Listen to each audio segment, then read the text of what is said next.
instead of that tack, I would instead argue that with the Oculus Rift and Google Earth, you could visit places and see which ones, prioritize which ones you would like to actually go visit personally. I would love to see Quebec City, the old town, so far, but I'm not interested in seeing Nova Scotia.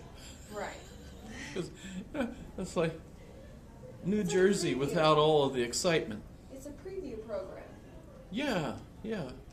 And you could use it to go and visit. In fact, I visit a lot of colleges with it because I find them interesting. Yeah. Because sometimes they have, like, I know a few websites that I've got, college websites have like 3D tours you can take now, but I don't have an Oculus Rift, so it's not quite the same experience. Well, even so. Sorry. Oh, I'm always glad to have anyone here.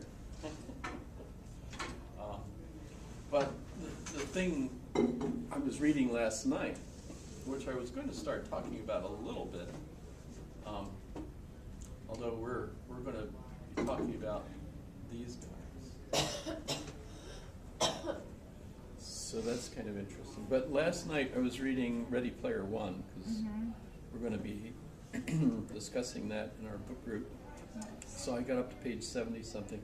But so far, an aspect of the book that the movie doesn't cover, if you've seen the movie, was his school. His school is online. So he doesn't actually go to some place. He goes to his hideout, which is in the back of a destroyed van in a pile of junk cars. So, but once he puts his version of the Oculus Rift on, it's, the goggles and the gloves.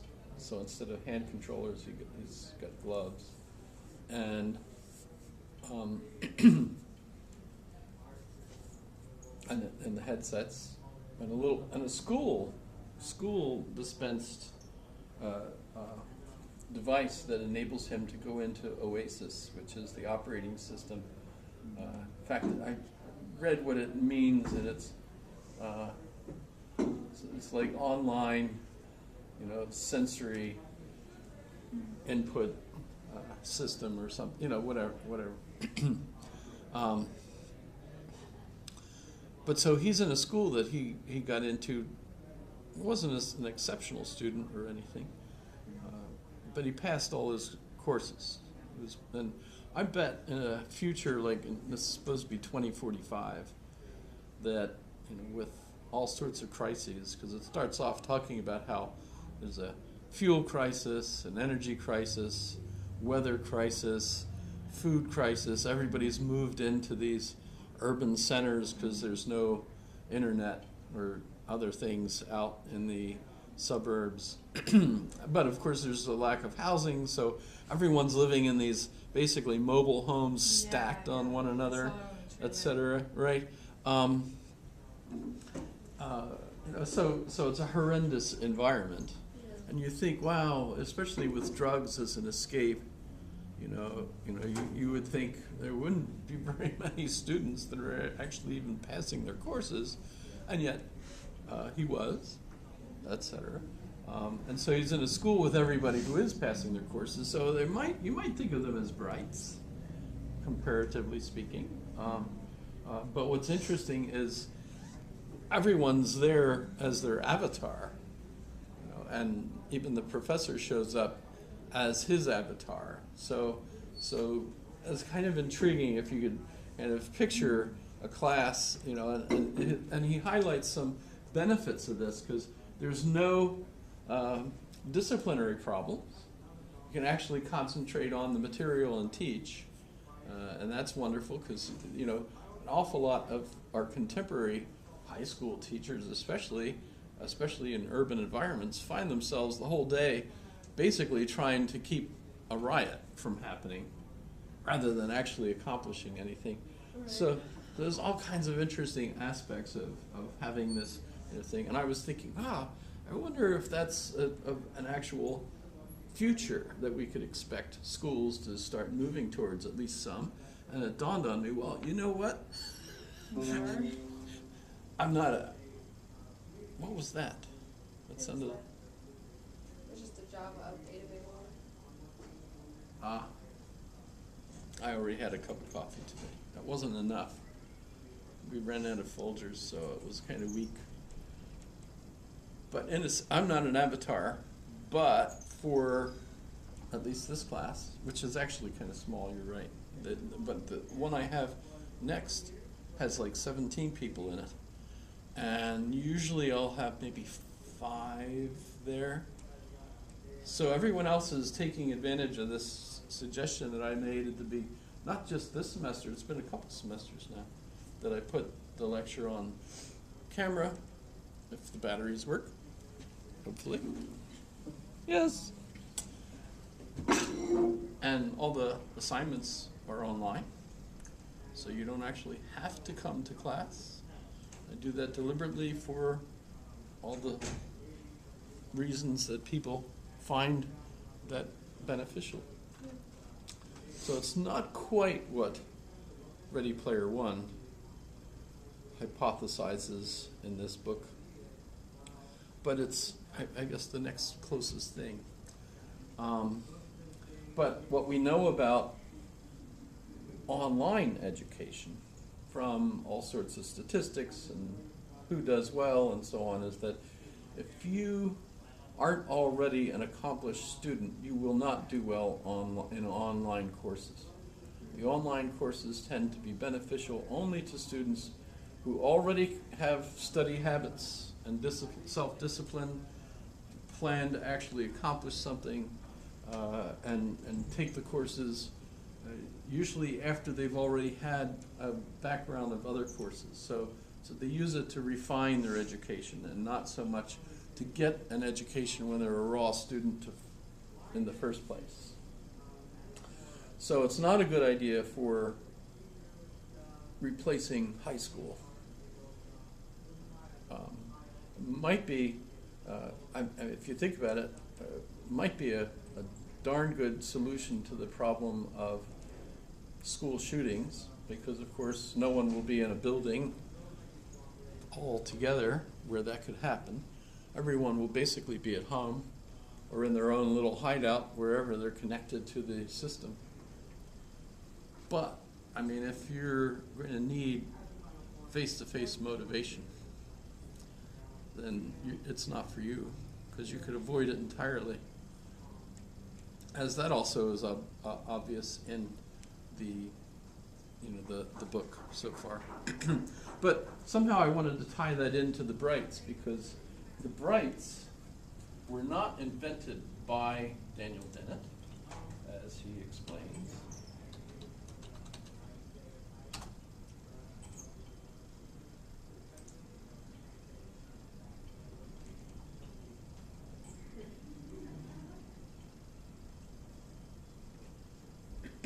But they've invited Daniel Dennett as one of their members or kind of representatives in a way. So I titled today's class Daniel Dennett and the Brights, mostly to talk about Daniel Dennett, but also to talk about the Brights, because I do think you guys are actually members. You don't have to be an official member of it. But here's the weird things. This is neat that they have this set up this way. We're participants in an internet, so it is international, mostly Northern European and the United States. All of us have a naturalistic worldview free of supernatural or mystical elements. Does that mean you can't be religious? Well, by my definition of religion, remember, I think I've talked about that, yes? Mm-hmm. Everyone is essentially religious. In fact, they're clearly, by putting these bullets up here like this, they're saying these are axiomatic as far as they're concerned. They believe that there's a good reason for thinking this way, and specifically saying naturalistic. That's a metaphysical position, and they're saying That's their epistemological set of beliefs, which means they're religious, and this is their religion. But yes, they're going to come out and say they're against other religions, Right. which is also typically religious, right?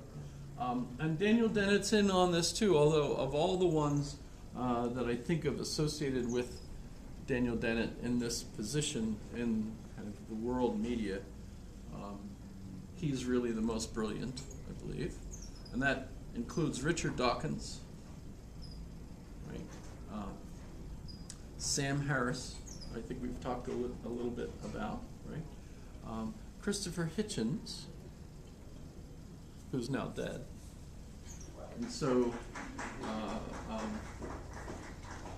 there are a couple of contending individuals that want to join the group and think, that they should be the one to replace Christopher Hitchens in this foursome. In any case, so their ethics and actions are based on a naturalistic worldview. So of course you're going to have to look up what naturalistic is, and basically it's based on an evolutionary, Darwinian kind of position.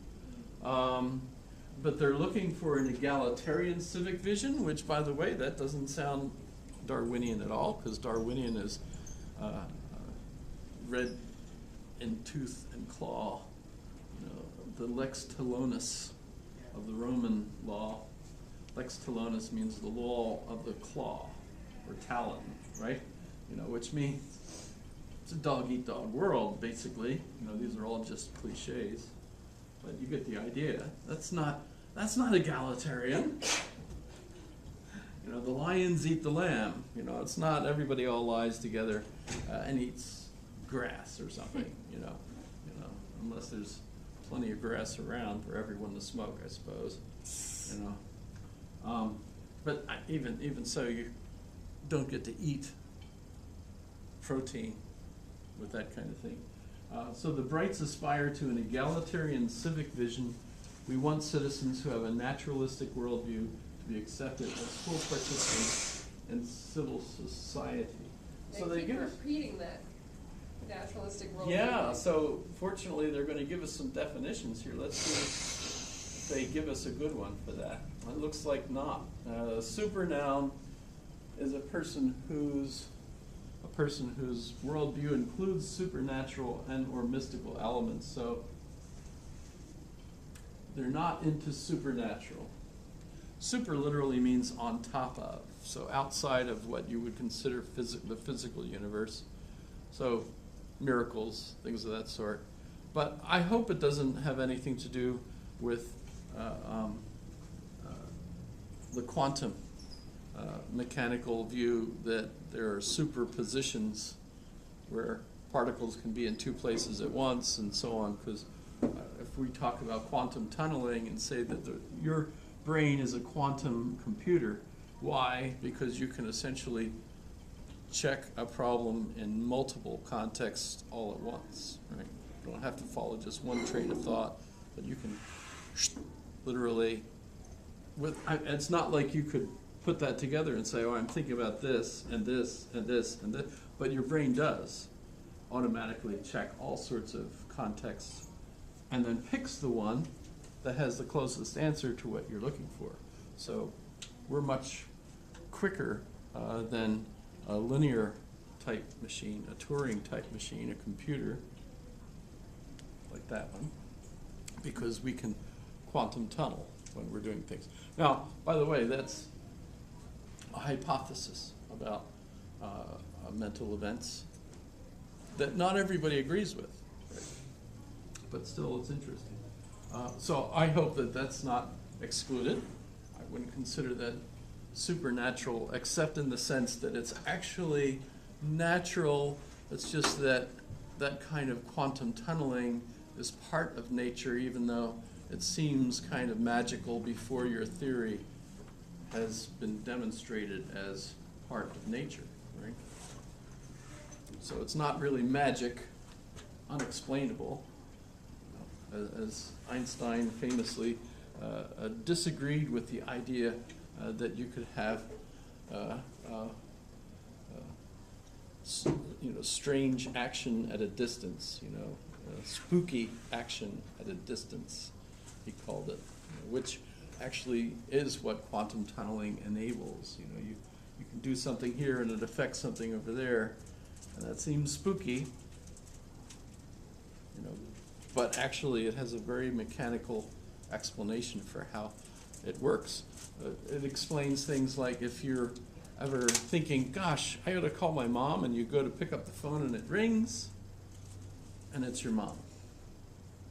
I mean, these are kind of, we like to think, wow, that's coincidence. It's not like there's some real connection between them and my mom. Yes, there is. Right, because maybe they haven't talked in a while, so you both were thinking. You're on the same wavelength, which is actually a real wavelength, because your quantum bits are interconnected. They're entangled with your mother's quantum bits, or other people. I mean, by becoming a close friend of someone, of course, you can entangle yourself so that you're thinking the same thing. There's all kinds of things that humans have historically been aware of that seems magical, that quantum mechanics may help us explain, so it loses its sense of magic. So a Bright is a Bright who is registered at this website. Well, of course, we just found it, so no one's registered for it, but that's okay. What I'm thinking of in terms would be the small b. And you're Bright because you are. Kind of embarrassing maybe, but there you go. So is your world naturalistic? Here we go. So think about your own worldview to decide if it is free of supernatural or mystical deities, forces, and entities. So C.S. Lewis is right out. And yet he's one of my favorites. And trying to merge his positive attitude with a naturalistic attitude is actually one of the things I'm especially interested in doing.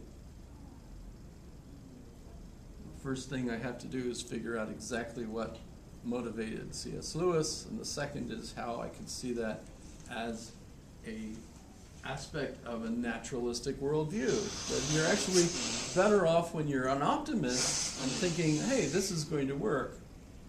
Think about it this way, you come running up to a cliff, and you've got to get to the cliff on the other side, and if you look at it and you say, there's no way I'm going to make that, and then you try it anyway, you've kind of held yourself up. I don't know if you've ever had that feeling, and you kind of don't put your full effort into leaping because you're a little afraid of being able to make the leap. But if, on the other hand, you're positive, I can make it, and you run full steam and you just leap Then you might make and it. die, Oh. because, of course, you were right to be pessimistic. You're going to die jumping over. No, But you've seen the movies, where what's the Bourne, whatever, one of those movies, where they just absolutely do the craziest thing. And obviously, if you're thinking positively about doing this, you've got a way better chance of actually doing it than you would if you were being restrained. You kind of have to lie to yourself a little bit.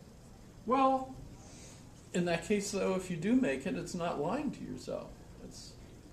So that clearly makes a big difference. If you're thinking positively, then Do you it's going actually to... believe it though? I don't know. I know I've done things before, and I know my brain will try to psych myself out and be like, ooh, you might die, but then just do it. Don't think about it, which is kind of like lying to yourself. Well, the thing is, you're free to think about your own attitude towards accomplishing something. You have that. Assuming there are people out there that don't know, but immediately will think, oh, there's no way I could do that. They have no overriding power that could persuade themselves to go ahead and believe it. And so they end up not being able to accomplish all sorts of things. Well, one of the characteristics of bright people is that they have a better sense that thinking positive will help them actually achieve a goal.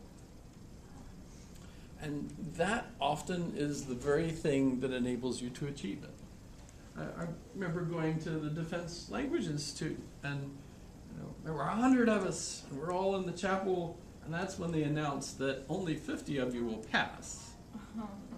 They did that deliberately, right? So they're putting us into a kind of a funnel. They only want the best, right? Well, that didn't mean me automatically thinking to myself, oh, I'm screwed. Instead, I thought, no way, I'm not going to be in the top 50. And so I worked my brain off, basically, to make sure that I was among those top 50. And I think I was number 5, actually, in graduation. So, but think about it. The people that feel like, oh, there's no way, they stop studying. Or they do other things when they should be studying.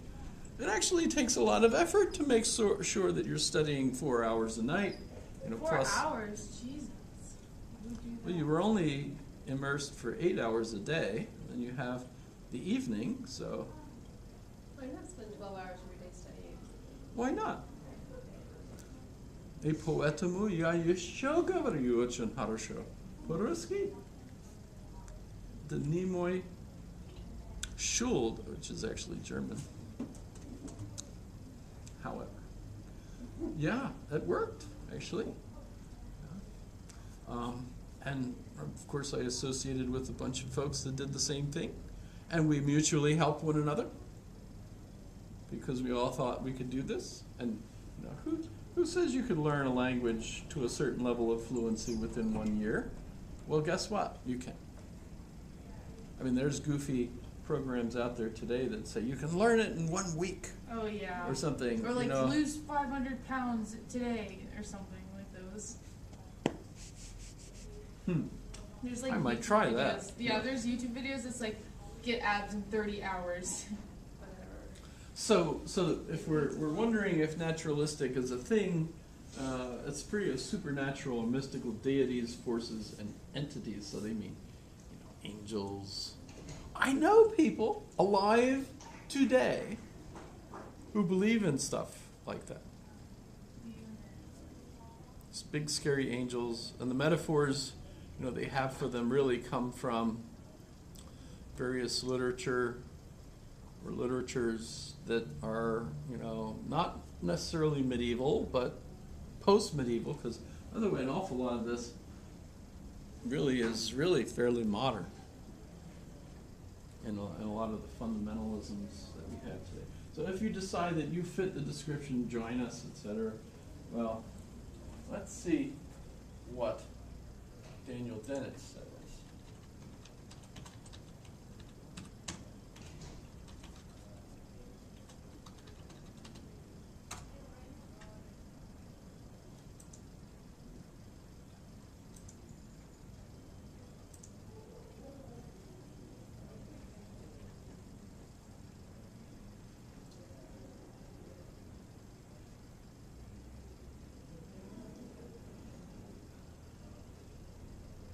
I read a draft of an article by Richard Dawkins about the Brights. That's where I learned about the term Bright.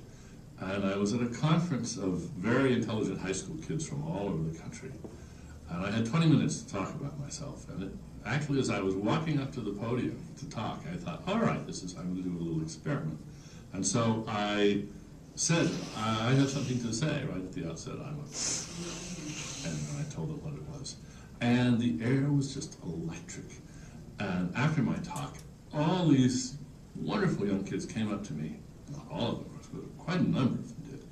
And they amazed me with what they said. They said, oh, we've never heard anybody say anything like that. We've never heard an adult in public say something, and to say it so matter-of-factly. And they were just thrilled. And that's what really convinced me that there are lots of young people out there What did he first say? with Brights. doubts, and Like at they the look beginning of around his and speech? they don't get any That he was a bright. encouragement for thinking about those doubts. And I think we need to just throw open the windows and let some fresh air into their lives, and the Brights is a good way of doing that. There's I think, a huge reservoir of naturalistically thinking people who just haven't had a frame in which to think about their naturalism and the relationship between it and their religion. And I think that the rights movement can provide a stepping stone for them, a way for them to ease out of some of the commitments that they no longer really accept, and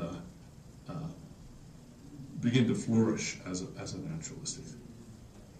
The main job that I think that the Brights do and should do is simply So what making what the exactly is the naturalistic point worldview seem attractive as it is, and to give people That's definitely problematic. That's a problem number frame one. for how they're going to think about everything. Not just religion, how they're going to think about ESP and superstitions of all sorts, astrology. So it's just it's a way of disciplining your thought. The reason the wind is blowing isn't because God's mad at us. It's because of natural forces in the weather, etc.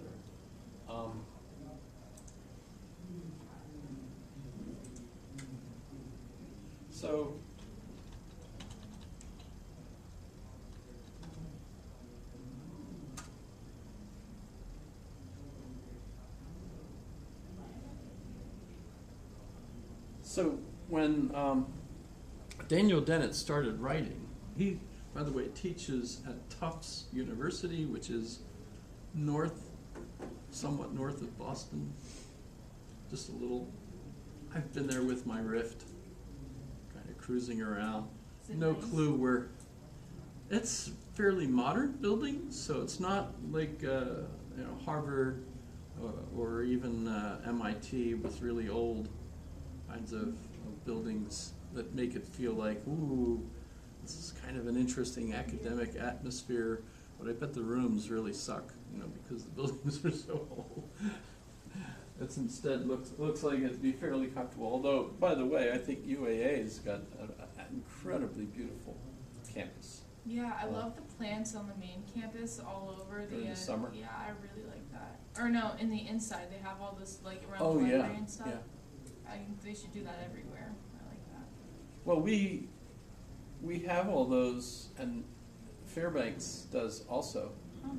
Although the difference with Fairbanks is their inside connecting tunnels are tunnels instead of Bridges? bridges, which are open with glass so that you can have plants. And it's pretty, yeah. Yeah, but of course we do that because of the weather during the year.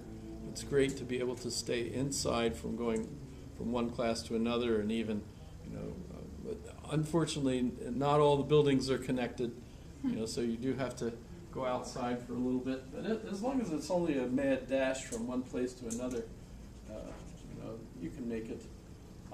But let me show you Daniel Dennett's Wikipedia page, so you can see some of his basics, including some of his writing. So he's a couple of years older than me, I think. Well, 76, that's a lot more than I thought.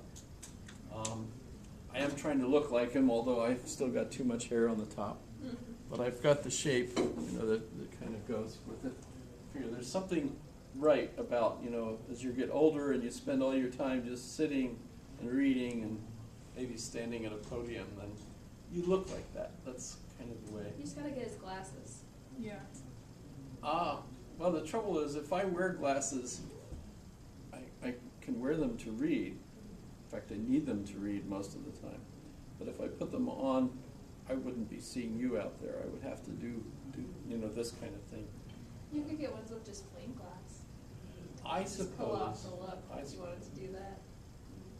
So he comes across now. So he's an atheist officially, But there was a interview that he did with, I think it was Bill Moyers, where in the discussion he says, well, of course, if what you mean by God is essentially what the ontological argument requires, that than which nothing greater can be thought, something that's outside of the universe and, responsible for the actual order of the universe, well, of course there is.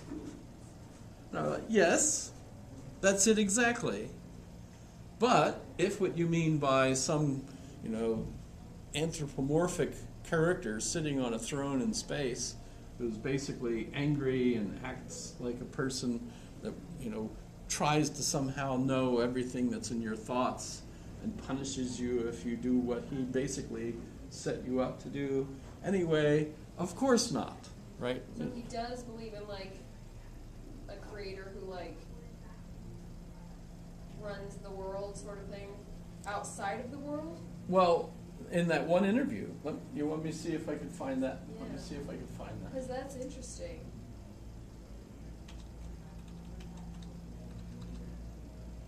So he'd be against, or he. I think it was actually a Charlie Rose interview with Bill Moyer.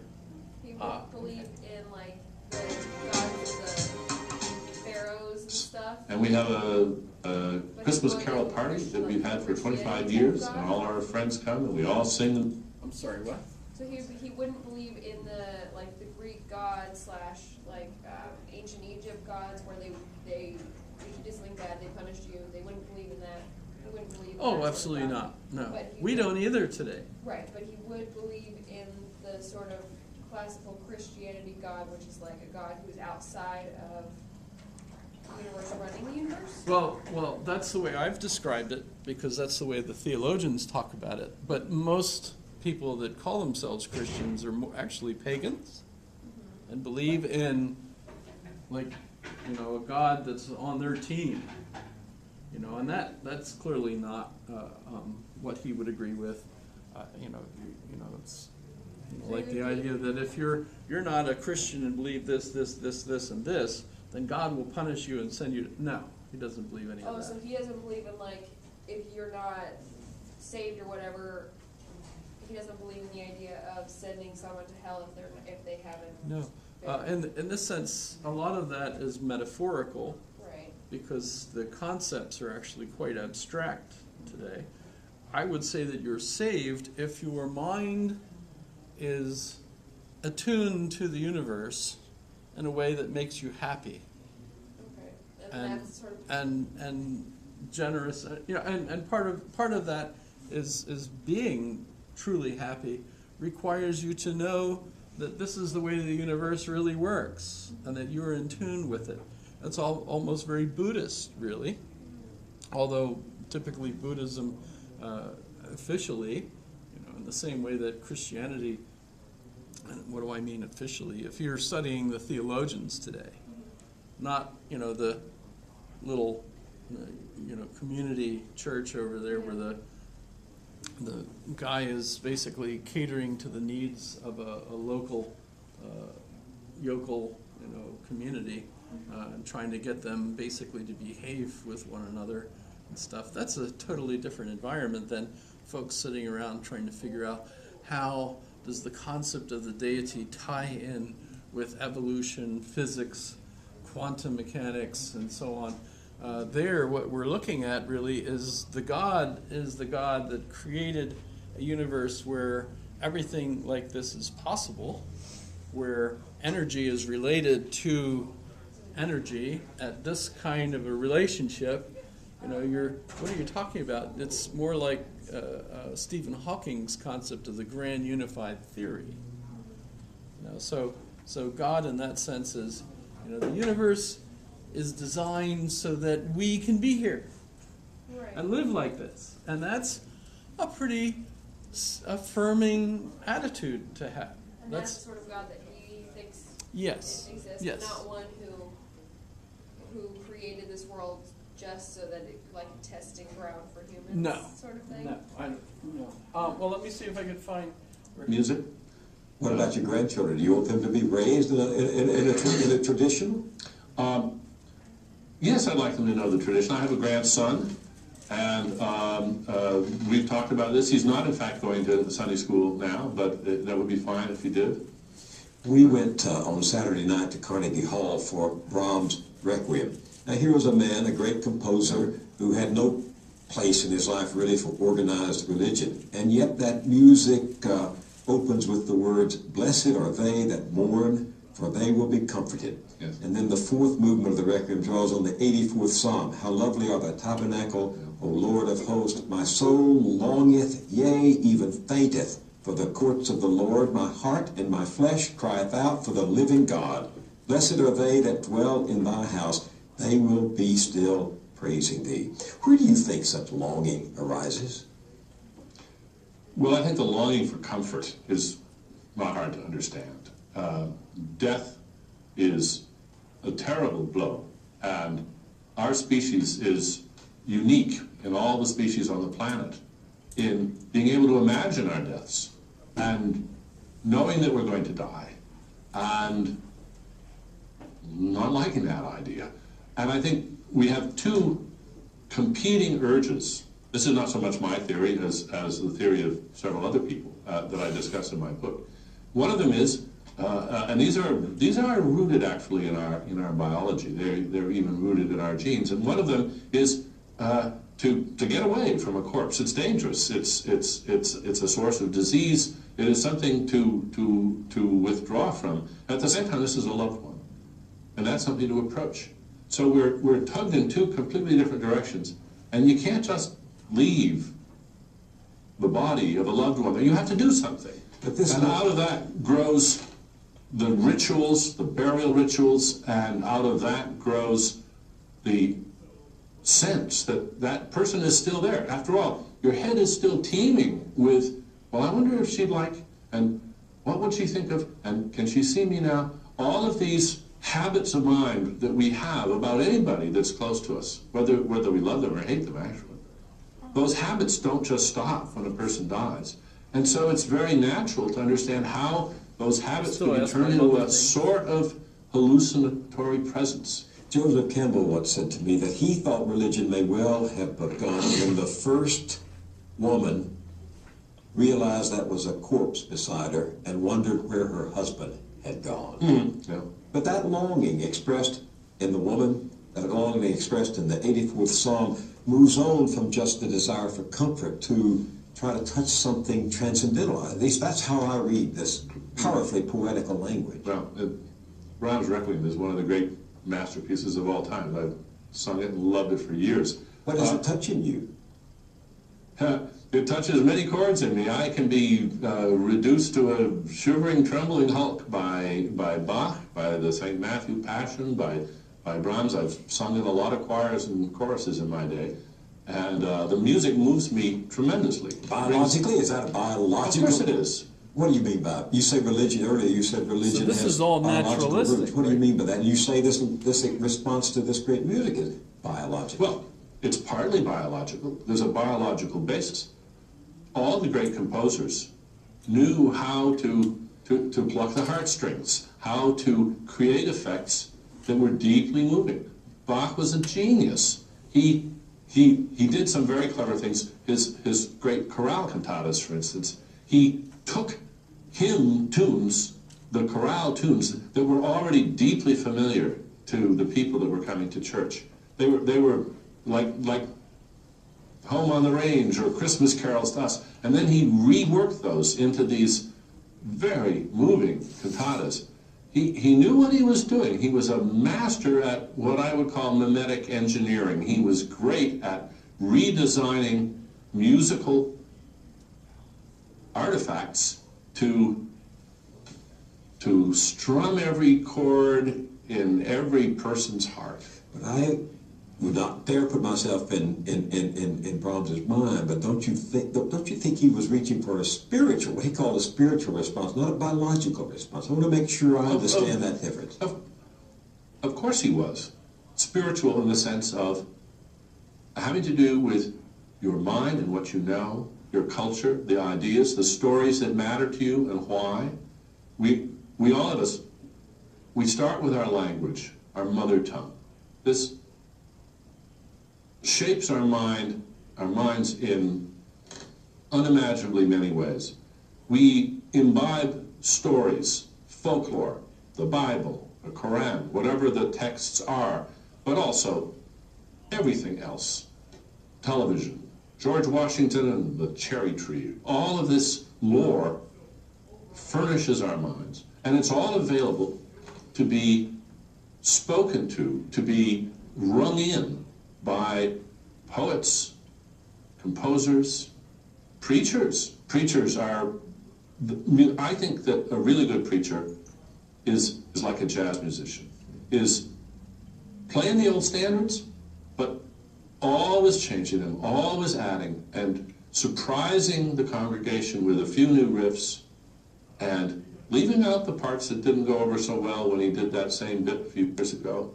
And so all of these traditions evolve over time, sometimes very deliberately, when a church will decide to simply abandon some part of the liturgy or even stop putting those verses of the Bible in any of their readings. You know perfectly well that most of the verses of the Bible are never going to be read out in church because they don't speak to people today. But in church, the preacher's sermon, the music, all leads to the invocation of God. And I listen to you, as I listen to you, I wonder, are you saying that God is essentially a linguistic contrivance to respond to the biological? No. I'm saying that the word God is, of course, a linguistic contrivance. It's a word. And that word has been honored so much, has been treated so special, that of course some religions say you're not supposed to name God. But that's I am who I am. That's in fact the same tradition, just with a mirror in front of it. It's a sort of creating a fetish around the word, and as you know, today hardly any two people agree on what they mean by God. And this creates, in fact, I think, a sort of preposterous illusion where people say, well, we're not atheists because we all believe in God. But if you went around and asked the people around the table, well, what do you mean by God? What do you mean by God? What do you mean by God? You'd find it was all different. This is a bad pun. This isn't something that they all believe in. What do they believe in? They believe in belief. Belief? They believe that belief in God is so important that you should never even think about abandoning it, even if you have to change what you mean by God so much that it's just unrecognizable to somebody else. But then at least everybody can go around and say, well, I still believe in God. Well, I believe in democracy. Me too. You believe in God? No. Well, which God? I don't believe in the Old Testament God. I certainly don't believe in Yahweh. Quick switch. I don't believe in the God that created all creatures great and small. We have no need for a creator God to explain the evolution of the biosphere. Do I believe in Tillich's ground of all being? I was going to ask you that. What is the ground? What is the ground? I don't know if I believe in it. If I knew what it was. Unanswerable question. Well, God is the unanswerable question. Maybe you see, for some people, God is whatever it is that created all this wonderful life. Well, in that case, I believe in God because I believe in evolution. And that is what created all of this. Do we have a ground of our being? Sure. We inhabit a spectacularly wonderful physical universe. It has evolved over billions of years, and life has evolved on this planet for billions of years, and here we are. And it is so wonderful to be alive, to have the privilege of being part of this amazing scene. I could listen to him talk for a long time. He has a lot of really interesting stuff to say. I like how he's a living contemporary. What's his name? Daniel Dennett. Dennett. I'm gonna write it down on my phone. I like what he was saying about It says Dan, here's Dennett. humans fighting their primal urge to get away from death, because that's an interesting point if you think about it. Because it's why would they do that? He did seem to kind of dance around the guy's questions at some point, though. Yeah, he's a philosopher. Yeah. I feel like a lot Yeah. of philosophers kind of do that. He didn't, and right now he kind of answered the question, like, do you believe in God? No, I don't believe in the Old Testament God, or, he answered that question. Before that, when he was talking about, well, what, is God just a biological response? We kind of danced around that one. Yeah, well, So it's hard to really of course, understand. he's a product of a Harvard education. Quine was one of his professors, I believe. What's his name? What's his first name? Daniel Dennett. Remember, I have his Wikipedia page here.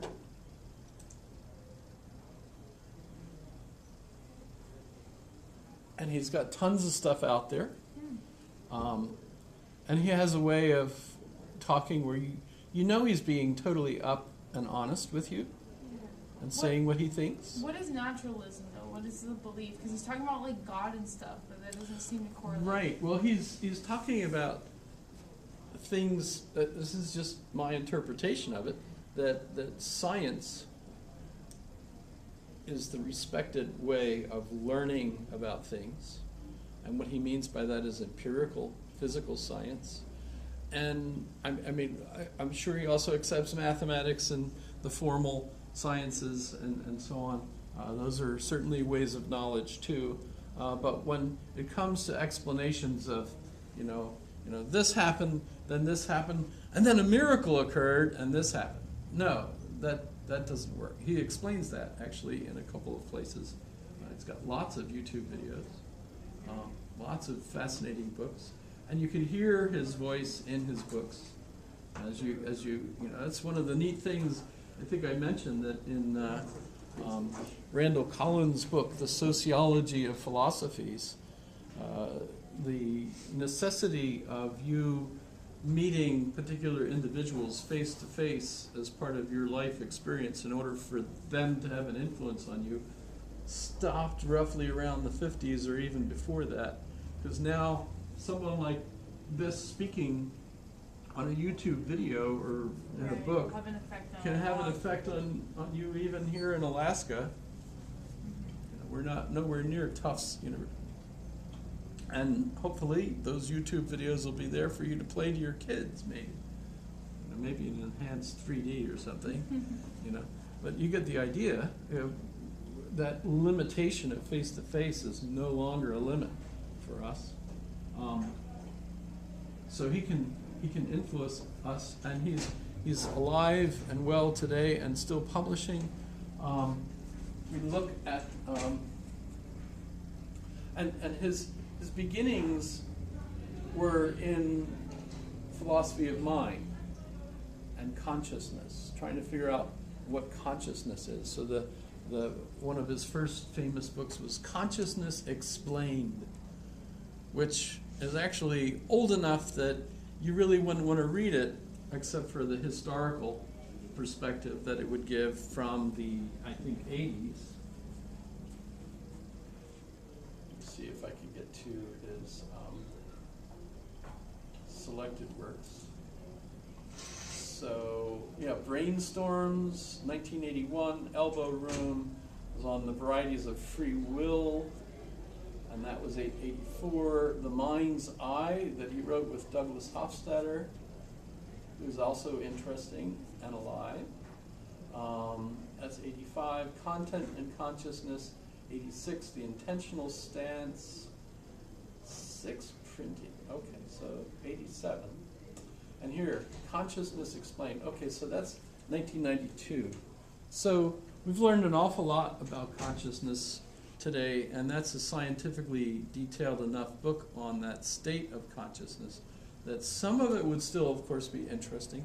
But basically, if you're just trying to get a quick grasp on what our current science on neuroscience consciousness is, I would read something, even what he describes, for example. Notice he's been evolving in his thoughts. Freedom Evolves, that's 2003. Breaking the Spell, that's the book that he was talking with Bill Moyers about in that video. Right? Breaking the Spell. This is the book, notice it's 2006. Notice that's already the Middle East was interrupted in war at that time. It's given him time to write that book, and he's, along with Richard Dawkins and Sam Harris and Christopher Hitchens, they're all trying to embarrass religious people to get them to move away from religious fundamentalisms During toward what time? science. So it was after 9/11. Okay, so basically when like 2000. all of that, like, I don't know, when like the Middle Eastern American conflict was really starting to And erupt. Islam, the militant fundamentalist versions of Islam, and then there were fundamentalist Christian Right, versions right. of it. Both sides. There was an interesting argument I just heard the other night by Reza Aslan, who was arguing that the followers of Trump are actually a religious cult. I mean, let me see if I Maybe can. some of the most devout ones, but Yeah, it's, I mean, I guess what's the definition of a follower of Trump?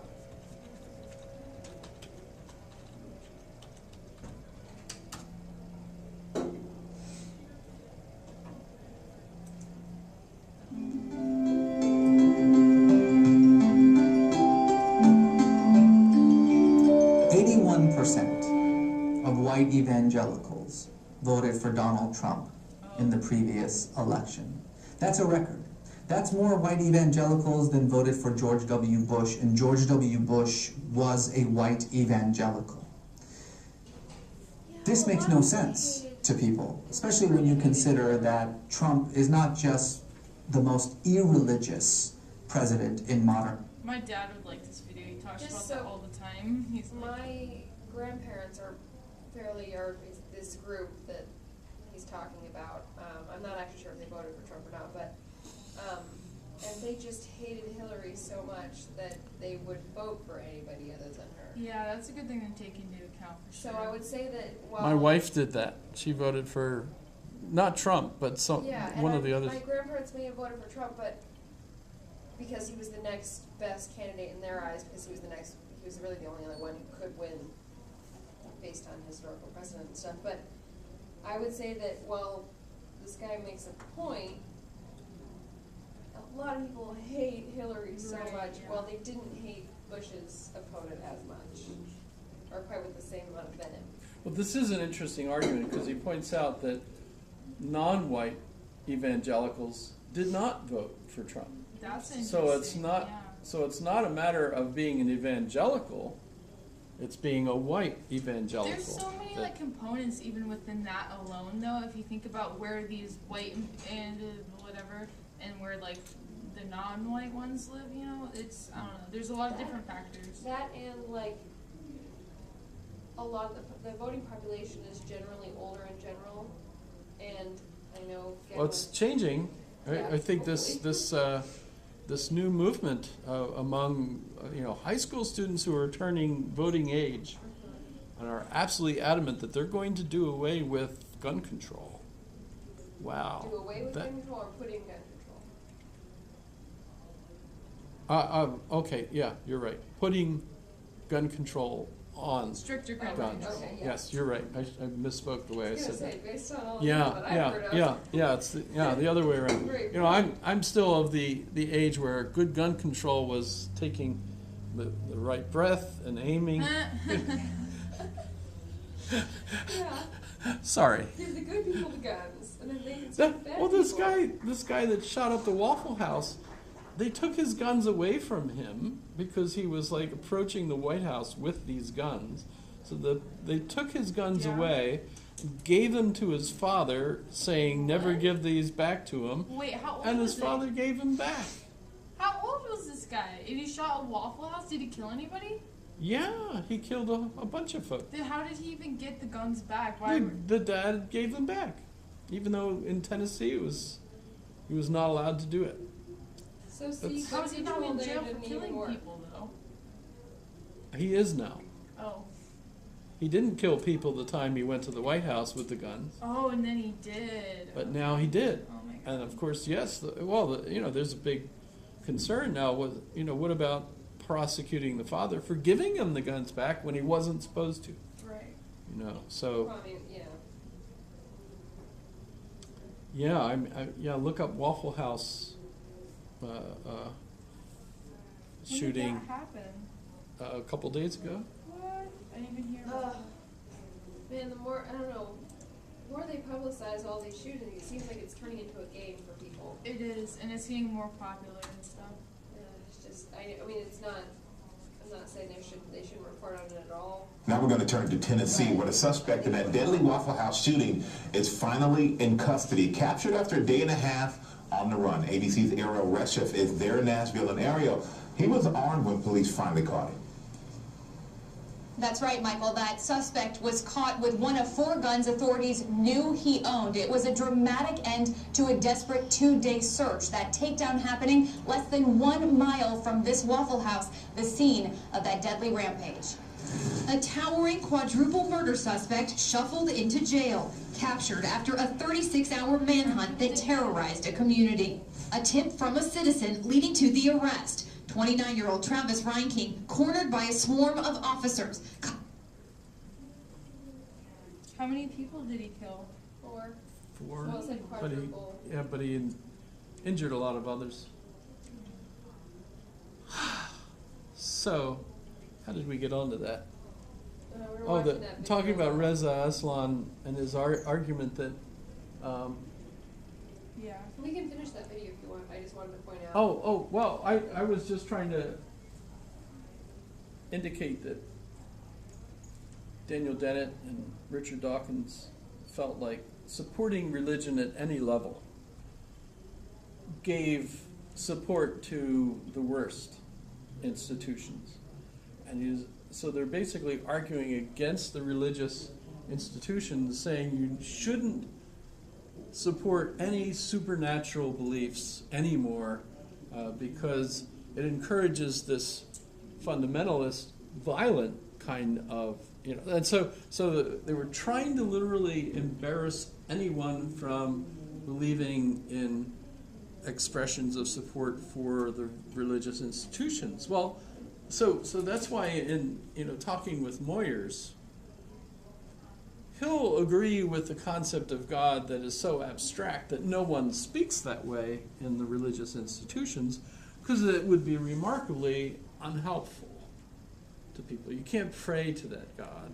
You can't hope that by believing in that kind of God that it's going to help you get through the loss of a loved one, or a divorce, or any of that kind of thing.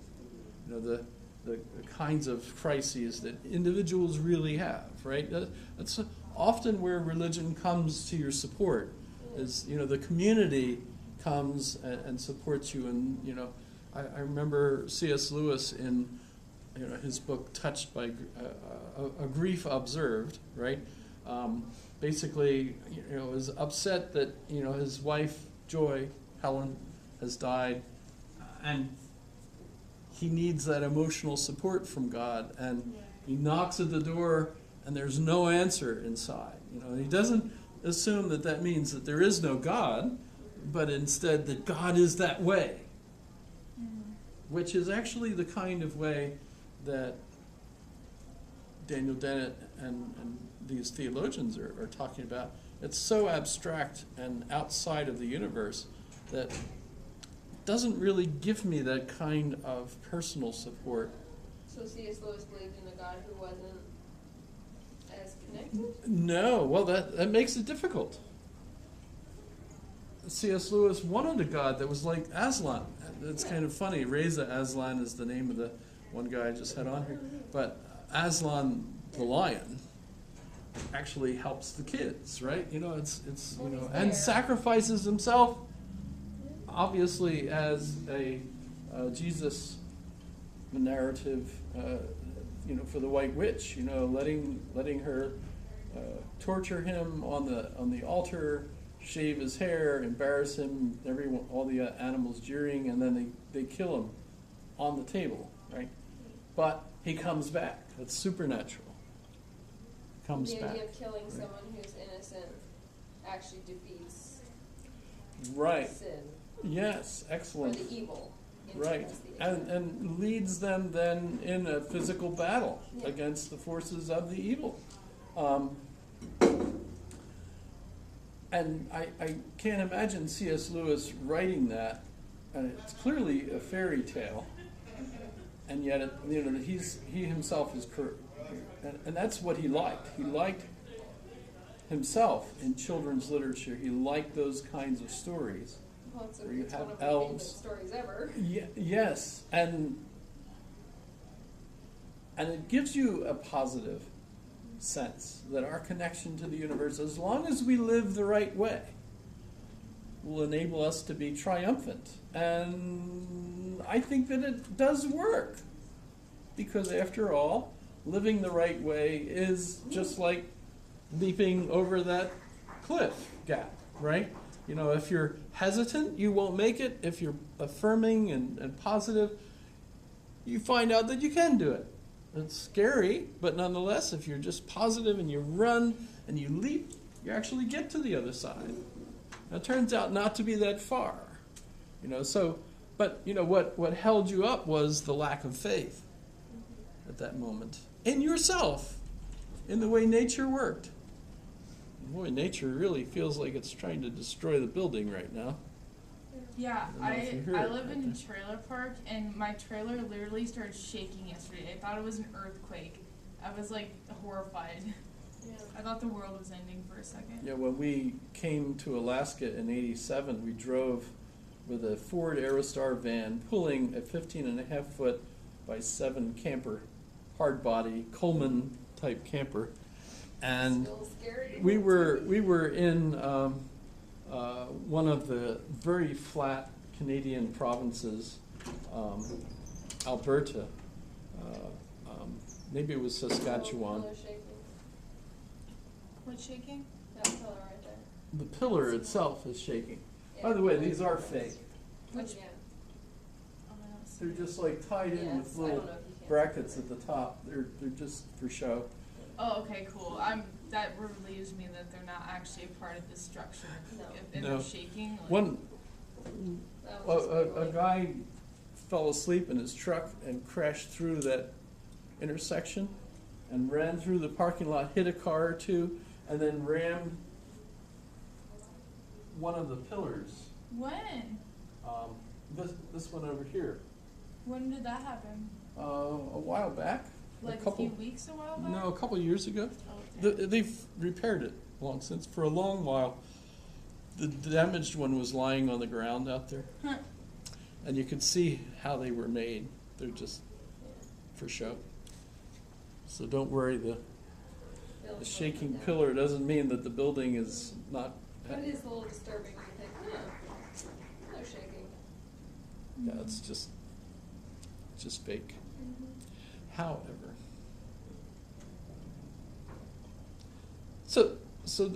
that was something too that Daniel Dennett talked about. A lot of people believe in belief. Yes, because that positive faith that you can accomplish it will help you do that. Actually, so that's important, and I think that's really the key to having a faith in a kind of God that gives us order to the universe in such a way that if you abide by the scientific rules that we can find by studying hard and learning as much as we can about why the universe works the way it does, and then live accordingly, that will be, of course, saved in the sense that our life will be as wonderful as possible, right? That's the heaven that we're seeking, really, is long life, milk and honey. Actually, if you think of it, a land full of milk and honey would be a really sticky mess. Yeah. But of I know, I course, think about that a lot. Like, what's so nice about milk and honey? Like, I don't know, it's cool. Made for a good song and VeggieTales. Yeah. well, that was like, the best foods available, in a place where food was hard to come by. Honey, you don't get sweeter, and milk would be, the protein. Probably tastes better than the water too. Oh Depending my on where they goodness, yes, yeah.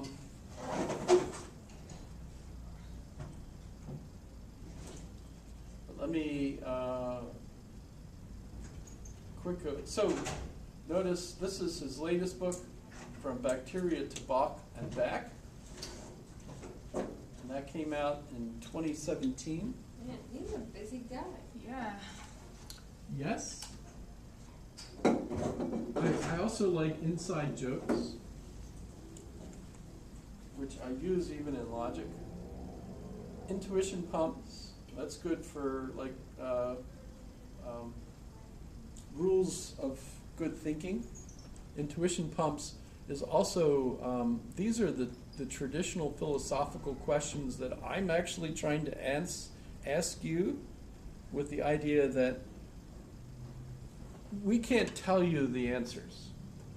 What we have to do is give you the problem that in history of thought led people to deal with the question and find an answer that evolved their thinking to the next stage. And then you get the next intuition pump, and it takes you to the next stage. So to move someone bright to our contemporary, what would you call it? Our contemporary academic point of view, right? Basically, the one where you're in agreement with people like Daniel Dennett. To get to that point of view, you have to go through those traditional questions in your own mind, and then you come to your own conclusion that leads you to accept the next stage of development, right? So in a way that I've been teaching the various philosophers as we go, they're in some way presenting you with those intuition pumps, those questions. Jung, well, if everything we know is what we're experiencing at the moment, then I can't trust my memory. How do you answer that? Okay, well, couldn't have just told you ahead of time. By the way, the reason it works that way is because your mind is organized a certain way from your culture and your language, etc., and that's why you trust this, right? No, well, it makes sense that you first have to deal with the question that prompted that answer and see yourself why that was probably the best answer, at least at the time. And then it moves on still from there, right? So we keep asking these, what he calls intuition pump questions.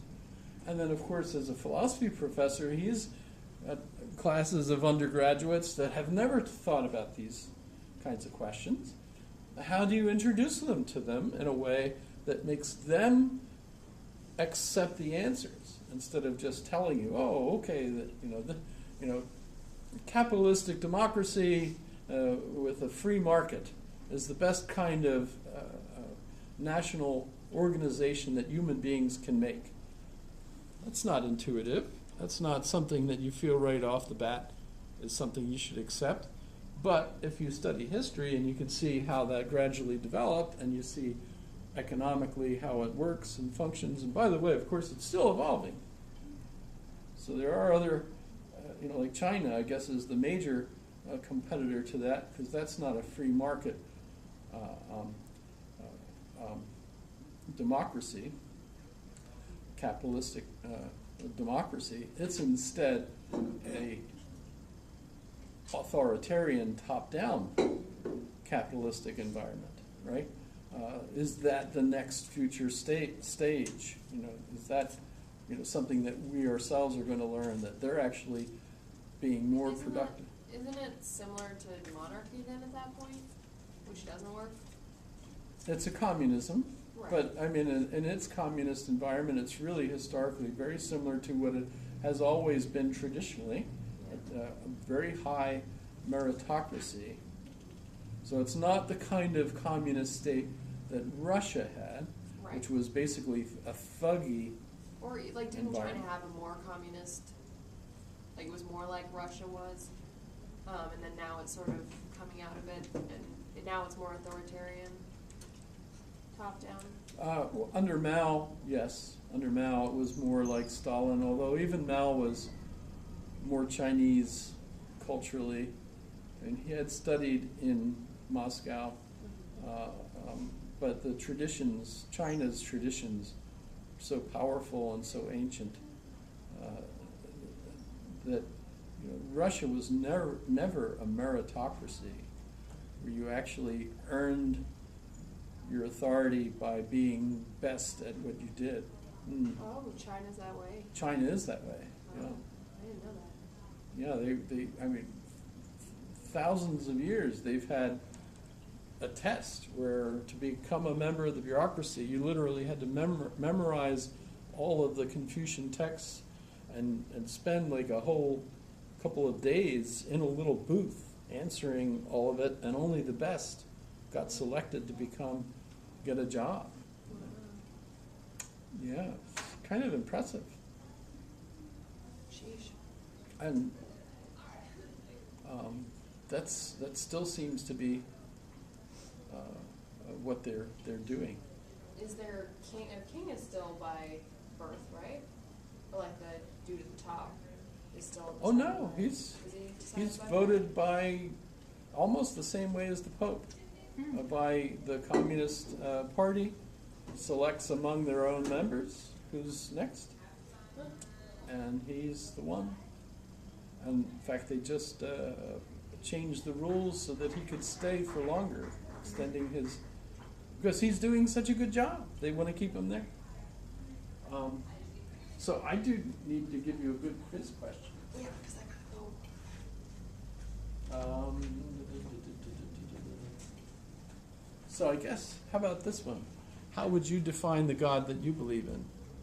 What if you don't believe in a God? And that's your definition. What God is it that you don't believe in? Okay. That's a good response to that too. Don't forget your phone. Yes. Hope your cold gets better. Yeah. Yeah. You were being sneezy. Yeah, it's allergies, which